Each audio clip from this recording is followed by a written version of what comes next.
Mesdames, Messieurs, bienvenue à l'émission Les Mystères de l'Infini. Aujourd'hui, nous discutons sur les ovnis, la suite.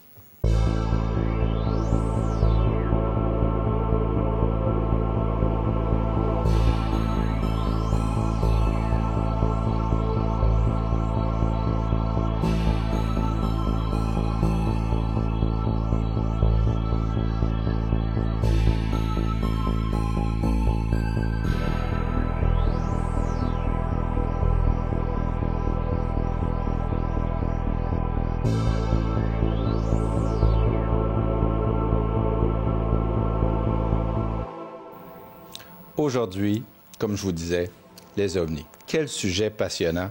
La semaine passée, nous avons discuté avec M. Pinard qui nous a longuement documenté toute la recherche qu'il a faite depuis 50 ans. Et nous avons pensé bon continuer parce que je pense qu'il avait beaucoup de choses à nous dire et qu'il n'a pas eu le temps de nous dire. Alors, on va lui demander aujourd'hui, M. Pinard. Oui, M. Saudier, grand plaisir. Pouvez-vous nous expliquer votre théorie sur ce que c'est le phénomène OVNI? Il faut que je regarde beaucoup les livres de Jacques Vallée. Jacques Vallée, sur ce qui s'appelle le mimétisme. C'est là que ça commence à devenir pour moi intéressant. Le phénomène OVNI n'est pas quelque chose de facile à comprendre. C'est socialement très difficile à comprendre aussi. Parce que, premièrement, l'être humain cherche à être sauvé. Donc, nous avons remplacé Dieu par des ovnis. D'ailleurs, il y a eu des organisations, on ne dira pas lesquelles, qui se sont organisées en fonction de certains individus, n'est-ce pas, qui avaient mangé avec Jésus-Christ, Bouddha et tout ce que vous voulez. Et donc, c'est un phénomène social très important. Puis c'est un phénomène aussi dangereux parce que c'est un phénomène sectaire. Il y a des gens qui se sont suicidés avec le phénomène OVNI. Il y a eu des sectes. Alors, c'est un phénomène qui est extrêmement complexe. Pour l'étudier, ça prend des auteurs qui sont très intéressants. Et je pense à Jacques Vallée dans le mimétisme. Il y a des choses qui viennent m'intriguer, qui viennent me chercher, moi, chez un individu qui s'intéresse à la métaphysique et à la parapsychologie. C'est peut-être la vague de 1956 en Belgique. Et le mimétisme. Le mimétisme, en fait, c'est dans les rencontres de troisième type, on voit des créatures. Et une des créatures qu'on a vues énormément au cours de 1956, c'était le bonhomme Michelin. Et c'était aussi le début, il y avait beaucoup de publicité à ce moment-là, à la télévision et aussi au cinéma, de Michelin. Et qu'est-ce que ça veut dire? Qu'on voit sortir de la fameuse soucoupe volante quelque chose qui ressemble à une morphologie, je ne dirais pas identique, là. Mais si vous écrivez sur l'Internet, vague de 1956, en Belgique, bonhomme Michelin, vous allez voir des croquis des gens qui ont été témoins de rencontres de troisième type et puis vont dessiner le bonhomme Michelin. Alors, ça me fait penser que peut-être l'être humain peut créer ce genre de phénomène-là et que ça peut relever de sa propre psyché. Et c'est là que ça devient intéressant, n'est-ce pas? Il est possible que ça relève des phénomènes paranormaux, beaucoup plus que des phénomènes qui viennent d'ailleurs. Maintenant, je sais ici qu'il y a deux écoles de pensée et que l'école de pensée, elle s'est transformée au cours des années. C'est-à-dire que quand j'ai commencé à m'intéresser au phénomène OVNI, on disait que j'étais un personnage étrange parce que c'était impossible qu'il y ait de la vie ailleurs. Donc, on est à la fin des années 50, au début des années 60. Il y a très peu d'émissions à l'époque qui vont parler du phénomène OVNI.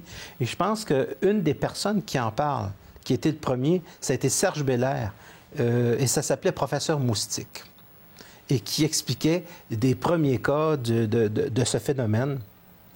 Et on parlait du fameux Georges Adamski, avec des soucoupes volantes, etc. Et finalement, qui avait photographié rien d'autre que le bout d'un fanal. Et je pense qu'il l'avait tenu dans le ciel avec peut-être des cordes, mais ça a fait vendre énormément de livres. Mais ça a fait vendre n'importe quoi.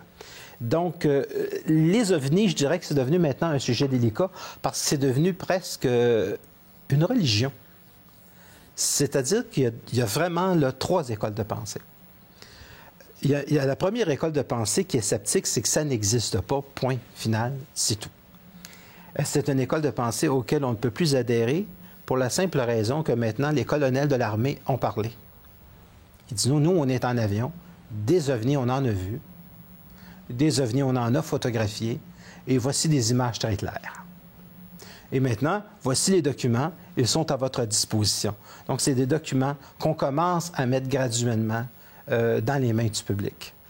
Il y a de moins en moins de censure, malgré qu'il y en a encore beaucoup. Et il y a de plus en plus d'ouverture. La grande différence qui s'est faite au cours des années 2000 et à la fin, au tout début des années 2010, c'est que maintenant, ces colonels ont commencé à parler.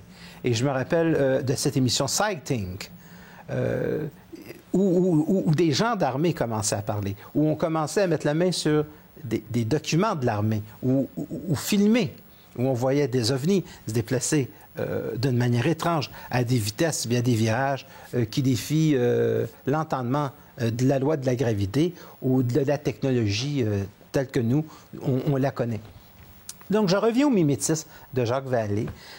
Il y a des cas d'ovnis qui sont extrêmement étranges, comme par exemple un ovni qui va prendre un peu la forme d'une voiture et qui va aller se stationner. Et finalement, il y a des gens qui regardent comme un étrange appareil, puis ça se décolle, puis ça s'envole. Il y a des gens dans une cour de récréation qui finalement envoient la main à des petits bonhommes. On voit une ovni avec des hublots, puis il semble y avoir des formes humanoïdes. Donc là, je pense aux humanoïdes de Jean Ferguson. Donc, Jean Ferguson est un Québécois qui a écrit sur toute la morphologie de ce qu'on avait vu au cours des années 70 dans ce qu'on appelle les extraterrestres, les humanoïdes de Jean Ferguson. Donc, un type très intéressant qui a fait un excellent travail, qui est décédé maintenant, il y a très peu de temps. Donc, il y a beaucoup de gens qui ont fait un travail de valeur. Mais les cas de troisième type sont intéressants puis parlent beaucoup. Les cas de troisième type, c'est qu'aux États-Unis, on va beaucoup retrouver des individus chromés, high-tech, élancés, ou alors peut-être ce qu'on appelle des petits gris, des espèces de petites créatures avec de grands yeux. Des grosses têtes. Des grosses têtes, et qui sont petits. Et ce qui est intéressant, c'est de rencontrer des amis qui, personnellement, en ont vu et qui me racontent leur histoire. Là, on est à la fin des années 70, donc 75, 76, 77, 78, où j'ai un ami qui, je sais que ce n'est pas des histoires, là, a vu ça. Parce que les documents, elle était dessinatrice, je ne vais pas la nommer, elle était dessinatrice, et j'ai amené les dessins à Don Dunderry, qui était doyen de McGill, du département de psychologie, et je lui ai dit, un problème, M. Dunderry, c'est que je ne crois pas, j'y crois pas parce qu'elle me dit qu'elle en revoit souvent. Donc, quelqu'un qui voit des ovnis peut en revoir. Ça, c'est un autre phénomène étrange qui relève du phénomène ovni. C'est pas par hasard toujours que l'on voit un ovni. Il y a des gens qui ont tendance à en revoir, comme s'ils étaient contactés. Je lance le mot « contactés ». Et finalement, Don Dunderry me dit non, d'après les dessins ce que j'ai en main, c'est tout à fait vrai.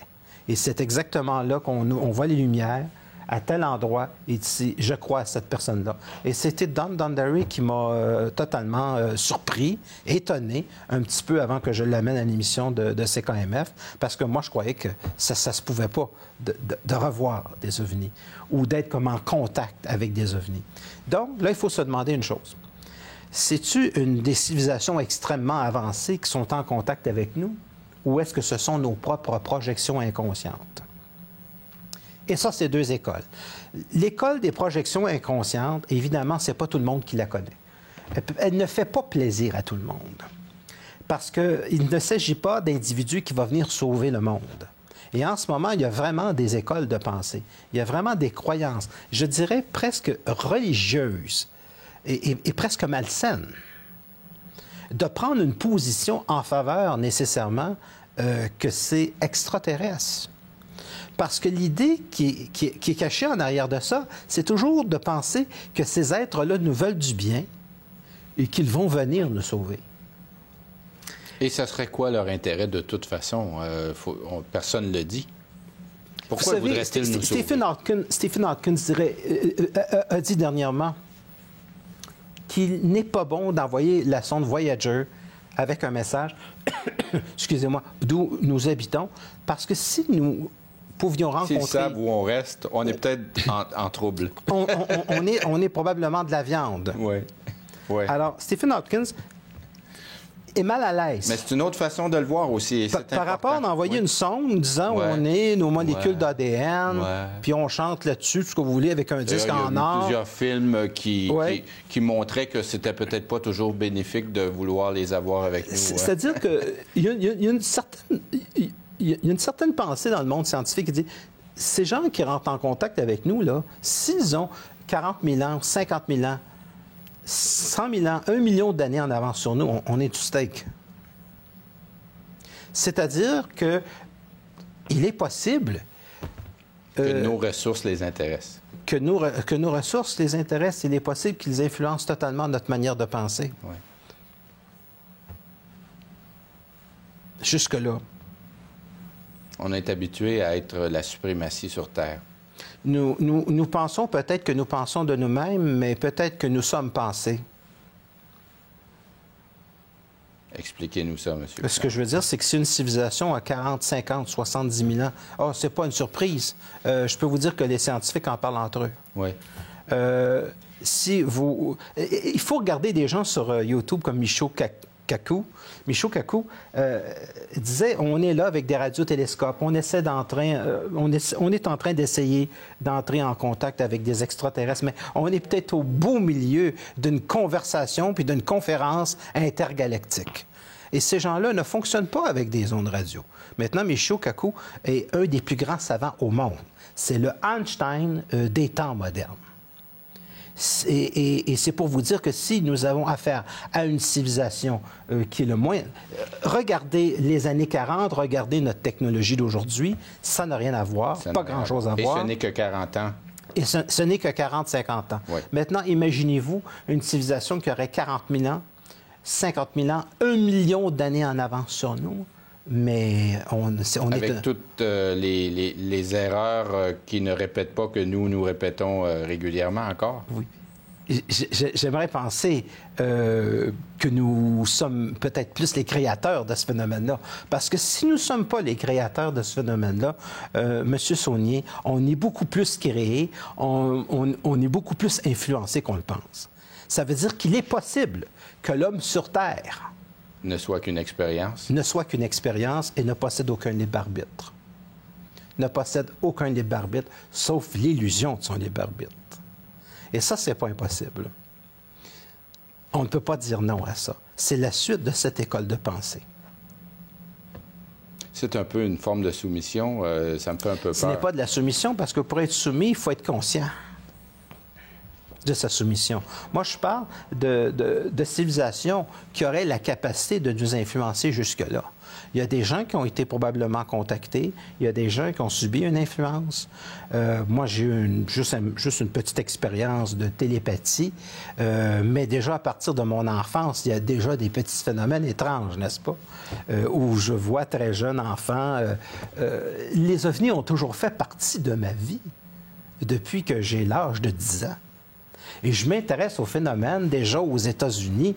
Quand je vais en voyage avec mes parents, on observe, nous tous, ce petit phénomène étrange qui est toujours dans le ciel. Et on voit comme une espèce d'étoile qui est une boule, en fait, à peu près toujours de la grosseur de Jupiter, et qui s'arrête d'un seul coup. Donc, ça fait partie de mon enfance. Mais dans mon enfance, je ne peux pas dire j'ai vraiment vu un ovni, parce que on se souvient bien de ce qu'on pense se souvenir. On ne possède pas de certitude. Mais toujours est-il que lorsqu'on commence à l'expérimenter, donc en 1992, là, je me dis, il y a comme quelque chose, n'est-ce pas? Donc, on découvre des exoplanètes à tous les jours. On découvre, pas à tous les jours, mais en tout cas, à l'intérieur d'un mois, on en découvre. Et on découvre des planètes qui pourraient avoir de la vie. Est-ce que ça se pourrait que la société humaine se crée un phénomène ovni pour combler le rêve de son évolution future? C'est ce que pensait Carl Gustav Jung lorsqu'il a écrit Mythe moderne en 1961. Mais en 1961, on disait qu'il n'y a pas d'eau sur la Lune, alors qu'on en trouve. On pensait qu'il n'y avait pas vraiment nécessairement eu d'eau sur Mars. C'était vraiment une grande théorie, tout ça. Maintenant, on sait que ce n'est plus une théorie. Donc, ça veut dire que la possibilité de planètes habitées est très omniprésente. Pour ne pas dire omniprésente. C'est pas tellement le phénomène ovni qui m'inquiète, c'est ce qu'on va faire avec. J'espère simplement que ça ne deviendra pas une autre religion. Et je crois que nous devons être assez puissants, ce sont des êtres extrêmement évolués qui nous visitent, d'être capables d'avoir une conversation télépathique d'égal à égal avec ces êtres-là. Mais si on peut les conceptualiser, peut-être parce qu'on est capable d'avoir cette conversation-là, si on est capable de savoir, de conceptualiser, qu'il soit très avancé, si on est capable de le reconnaître, c'est peut-être parce qu'on est capable d'en discuter, de rentrer en contact aussi avec cette évolution. Quel contact? Pour le moment, c'est totalement le silence. Non, mais le contact du fantasme d'être meilleur, d'être plus avancé comme humain, le contact de la vie éternelle, le contact de penser qu'on peut être beaucoup plus mobile dans l'univers, qu'on pourrait avoir un savoir beaucoup plus avancé sur qu'est-ce que c'est l'univers, l'infini. Est-ce qu'on a des limites aujourd'hui sur ces connaissances? Nous allons être obligés, dans le domaine de la parapsychologie, de remettre tout en question. Oui. Puis ce que j'aime dans le domaine de la parapsychologie ou de la métaphysique, particulièrement de la parapsychologie et de la métaphysique, c'est que si on remet tout en question, il va falloir remettre aussi en question le phénomène ovni. Parce que le phénomène ovni, c'est pas quelque chose qui vient nécessairement d'une autre planète.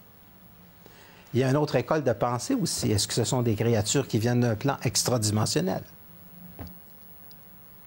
Maintenant, jusqu'où pouvons-nous, nous, en tant qu'êtres humains, conceptualiser, c'est-à-dire plus que ça, créer le réel? Est-ce que l'être humain, et ça c'est une école de pensée que j'aime beaucoup, est-ce que nous créons le phénomène ovni parce que nous en avons besoin pour nous rassurer? Est-ce que ça vient remplacer Dieu? Ce n'est pas juste moi, c'est aussi Carl Gustav Jung. D'accord? C'est l'école jungienne. Moi, j'aime beaucoup dans ce sens-là parce que, et c'est là que c'est curieux, c'est le parapsychologue que j'ai beaucoup aimé, Louis Bélanger, qui travaillait au département de psychologie de l'Université de Montréal. C'est pas tellement les fantômes qui m'impressionnent, mais leurs habits.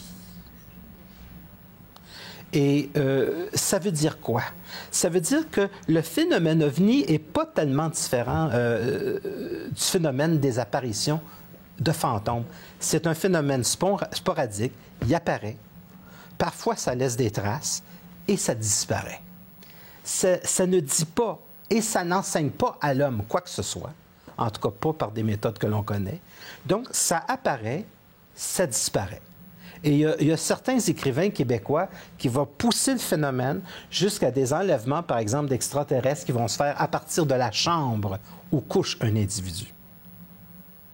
Ça va très loin. Hein. Je peux vous dire qu'il y a des gens qui vont dans des écoles de pensée ou qui ont une vision des choses extrêmement étonnantes. Mais la chose que je peux dire, c'est je demeure à quelque part un individu qui aime étudier le phénomène une étape à la fois. Ouais. Bon.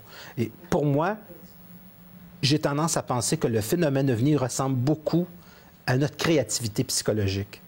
On en a besoin. Nous n'avons plus Dieu. Et si vous voulez mon opinion, Dieu s'effondre partout dans le monde. Et si nous assistons, je vais jusque-là, et si nous assistons présentement peut-être au fondamentalisme islamiste, c'est qu'il s'effondre. Et que même l'islam, et même cette religion, est en train de s'effondrer. Et c'est la raison pour laquelle il y a autant de réactions et de résistance. Parce que justement, face à l'Internet, face à la nouvelle pensée, tout est en train de s'effondrer et nous assistons tranquillement à la naissance d'un homme nouveau, avec un nouveau regard sur l'univers qui va être obligé de se dire, il y a un univers, parce que je suis là pour l'observer, et que les choses existent parce que j'en suis l'observateur. Jusqu'où les choses peuvent-elles exister sans mon existence? Jusqu'où être crée-t-il le monde, le construit, le constitue? Et si la synchronicité est le résultat de nos pensées, pourquoi les ovnis ne seraient pas le résultat d'un inconscient collectif désireux de se créer un Dieu plus moderne? Ou une vie éternelle. Pas une vie éternelle. Ce qu'on souhaite à travers Dieu, c'est une vie éternelle. Et certains individus l'avaient très bien compris. Certains individus sectaires l'avaient très bien compris parce qu'ils avaient dit que les Elohim allaient faire de nous des êtres éternels. C'est-à-dire qu'on ne devient pas éternel à partir de soi-même. On attend justement cette éternité à partir d'un Dieu. Et étant donné qu'on ne croit plus dans la forme de Dieu, maintenant, cette éternité-là, on l'a poussée au rang de l'attente de ce que les extraterrestres peuvent nous apporter. Vous savez, aujourd'hui, lorsqu'on écoute des grands scientifiques qui étudient les phénomènes de la nature... la théorie des cordes. Oui, ça, là, et de la nature et de l'environnement, où ces grands scientifiques-là prédisent de façon très solide et très froide que dans 50 000 ans, dans 100 000 ans, l'homme n'existerait plus sur Terre, puisque la Terre ne pourrait plus habiter l'homme dans les conditions de détérioration.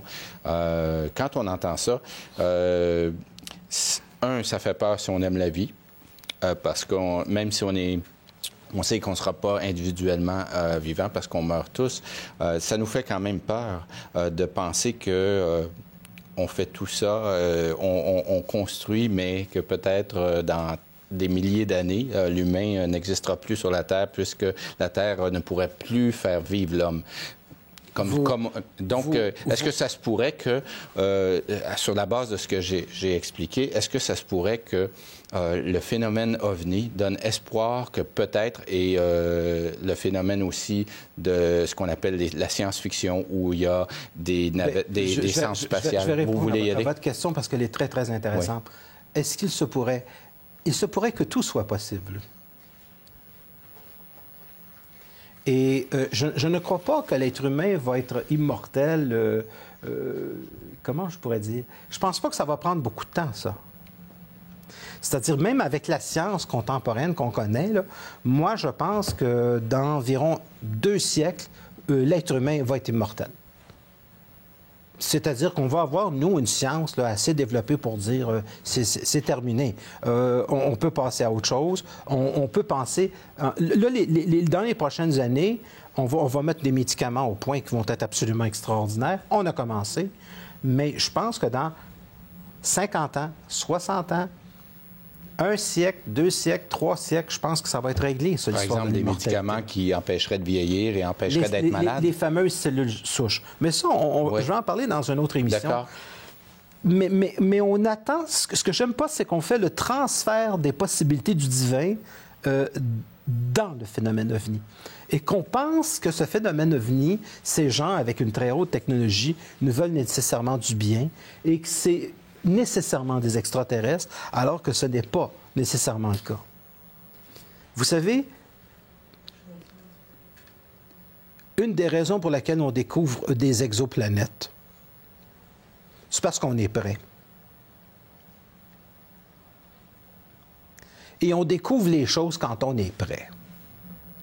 Et si vous pensez que c'est le produit de la science, vous faites une très grave erreur. Parce que le produit de la science ne va pas plus loin que l'interprétation du monde.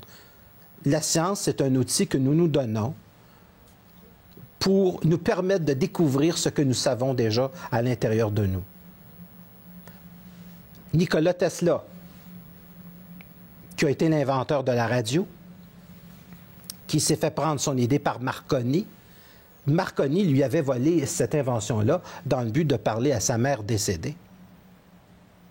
Et c'était la seule intention de Marconi. Donc, la vie éternelle est extrêmement convoitée à l'intérieur de ce que l'on sait à l'intérieur de nous, nous ne sommes pas faits pour mourir. On n'est d'ailleurs probablement même pas fait pour vieillir.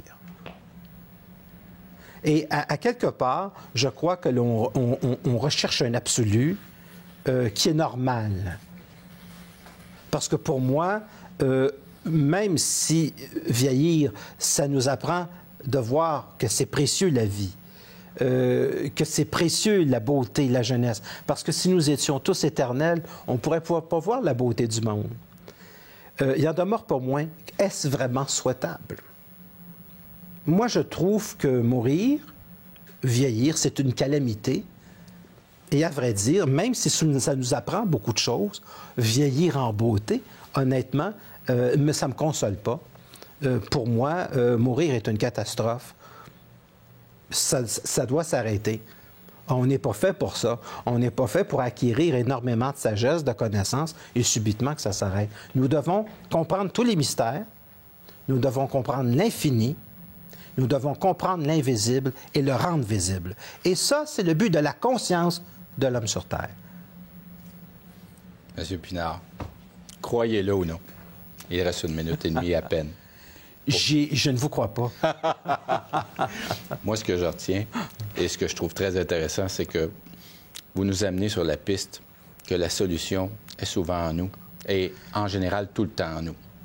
Et lorsque on parle de consultation avec vous, vous aidez les gens à identifier les réponses qui sont déjà en eux, par de la voyance, par exemple, lors de consultations privées, ou vous faites aussi des conférences pour parler de métaphysique.